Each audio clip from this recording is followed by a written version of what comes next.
take the bracket off, or to take the CarPlay off, and then put the screws. These small screws are really hard to put in if you're already putting it on the bracket. So we'll put these ones on first, and then we'll put the bracket onto the rest of the bracket system. We're ready to tackle the wiring. This part is probably going to be the hardest part for me. I don't like doing wiring. This is literally spaghetti right here. However, the good thing is that it's labeled and you can figure out what goes into which slot just by the look of it. So, okay, so this needs to go in there.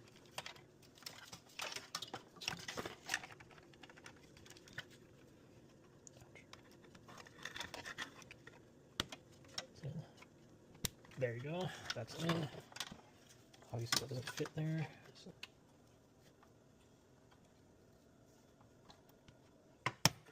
Oof. Tight fit. Because I can't get this thing out of the way. So, there you go. It's clean.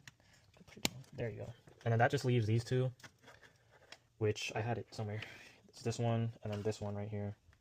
This one right here is going to be left open because it's for the original wire that's in the car. Trying to get this in there. Unless this one does not fit. This red one and white one right here that says aux R and aux L, they actually plug it into the right ones, otherwise there's going to be no audio. These ones, I think these are like extra ones if you have like a subwoofer and stuff, so we'll see if it works. Alright guys, I know this is a lot to look at, but it looks like I have everything plugged in.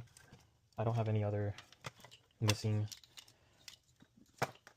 connections, so I guess we'll have to see when I put this in the car. Alright guys, let's put this in 0.5. So it's pretty easy, to be honest. You only have these three like bundles of wires that need to be plugged in.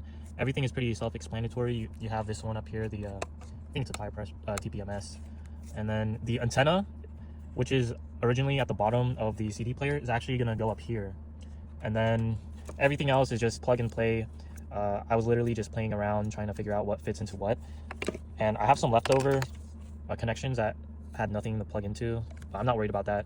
All I care about is CarPlay works and AC works. So yeah, it's pretty easy since it's labeled for you, and that's that spaghetti right there. And I finally have CarPlay. Once I confirmed that Apple CarPlay and my AC controls were working, I retraced my steps starting with the radio to put everything back together. It took about 4 hours, but it definitely is worth the time and effort. I've had this car for 3 years, and this is a 19-year-old car, so this made it look way more updated. And the only bad thing is that there was no rear defroster that I could find, and the fitment of this wasn't perfect, but hey, it's only $180 and I'm able to play music easily, so it's a win.